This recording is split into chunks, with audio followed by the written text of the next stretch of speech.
Então, eu peço que você que não curtiu ainda o vídeo aqui, clique em curtir, clique aí no joinha, no gostei, para ajudar esse vídeo a ter mais relevância, isso é importante.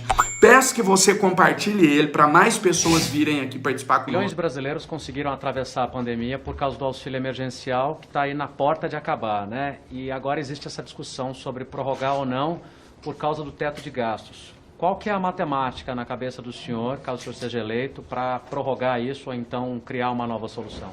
Bom, primeiramente o conceito é de um compromisso muito fiel e muito grande com a responsabilidade fiscal, com a obediência ao teto de gastos. Não se pode gastar aquilo que não se tem.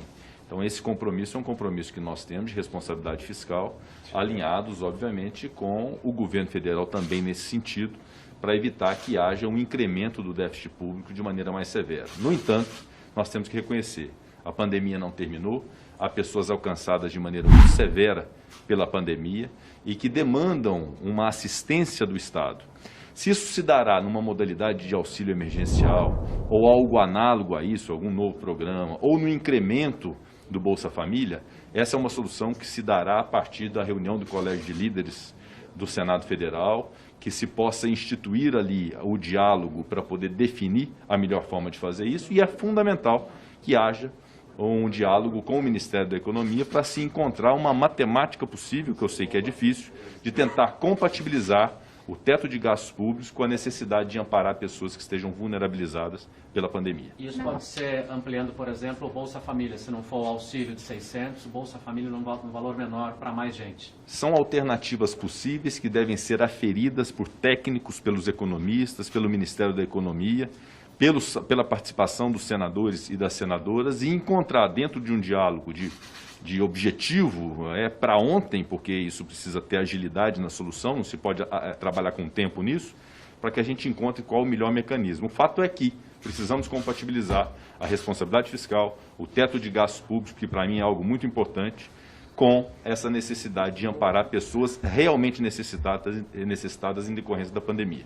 A gente tem algumas propostas relevantes aí, consideradas prioritárias pelo governo federal, como a PEC emergencial, né, senador? Caso o senhor vencendo a disputa e assumindo, isso é um compromisso de já colocar para análise? Outras reformas também devem chegar ao Senado, como a administrativa e tributária? Como é que fica isso? Eu, hora nenhuma, vou impor a minha vontade pessoal, a minha percepção sobre aquilo que é bom, sobre a vontade dos senadores. Para isso, nós temos o Colégio de Líderes do Senado, que se reunirá para definir a pauta do Senado Federal de contribuição para o Brasil. Vou buscar o máximo possível o alinhamento com os demais poderes, inclusive, especialmente com o Poder Executivo, e uma das possibilidades é a PEC emergencial, além da PEC da revisão dos fundos públicos, além da PEC do Pacto Federativo, que compõe esse plano Mais Brasil, além também da reforma tributária, da reforma administrativa. O fato é que nós vamos precisar trabalhar e agir para poder cumprir essa etapa do crescimento do Brasil. É um trinômio que nós vamos trabalhar, que é o da saúde pública, do desenvolvimento social e do crescimento econômico do Brasil. Essa será a prioridade absoluta da gestão do Senado Federal. Senador, o senhor falou sobre essa questão do Colégio de Líderes.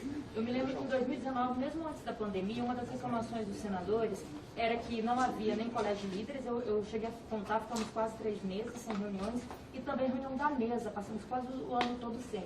Alguns senadores me disseram que isso seria um compromisso do senhor, e para remendar, se o senhor é candidato do governo, candidato ao Davi, como que o senhor se denomina?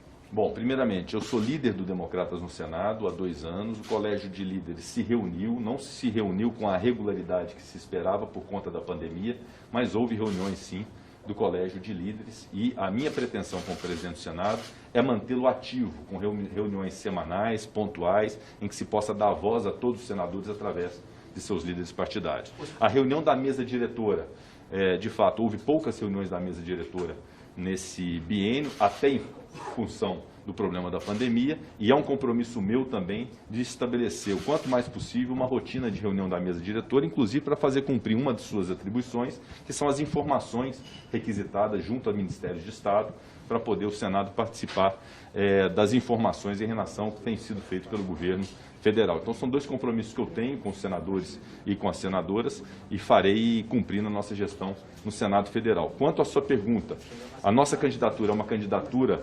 constituída por uma indicação de um partido político, que é o Democratas, com apoio de quase uma dezena de partidos políticos no Senado Federal, de senadores e senadoras, numa rede grande de aliança que vai de oposição à base de governo, que vai de esquerda à direita, e eu acho que isso é uma grande oportunidade, singular mesmo, de nós buscarmos a pacificação e uma pauta de consenso para o Brasil.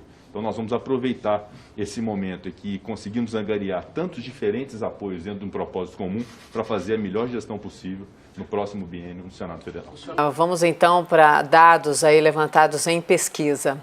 7 em cada 10 brasileiros que receberam o auxílio emergencial ainda não têm alternativa de renda com o fim do benefício. É o que revela, gente, uma pesquisa do Datafolha. A margem de erro é de 2 pontos percentuais para mais ou para menos. Vamos ver. 40% da população pediu auxílio emergencial.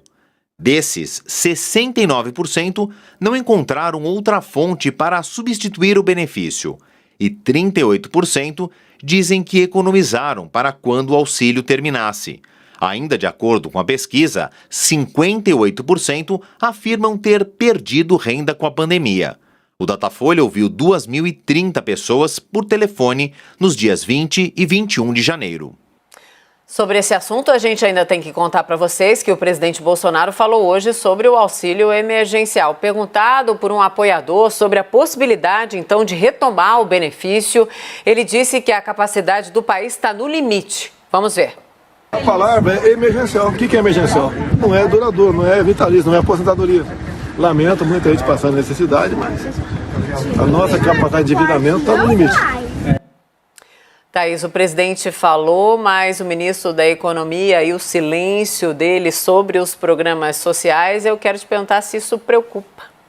Preocupa, Mona Lisa, mas não pelo silêncio atual.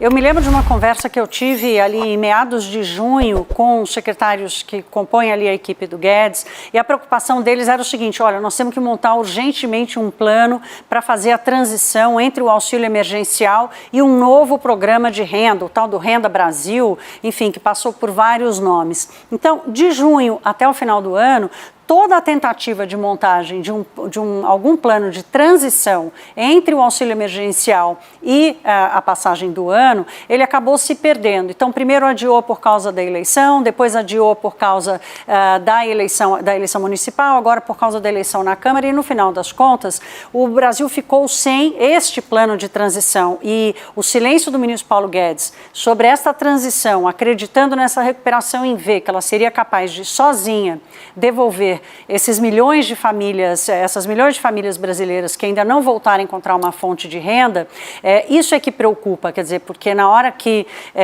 o presidente Bolsonaro e todo o espectro político se derem conta da quantidade de pessoas sem renda e a pressão política que isso faz, o que preocupa é qual é o atalho que vai ser tomado para decidir isso. Então, o fato de não ter este plano de transição e ainda não ter aparecido uma solução que seja responsável e que não coloque o país ainda em maior desequilíbrio é que preocupa mais.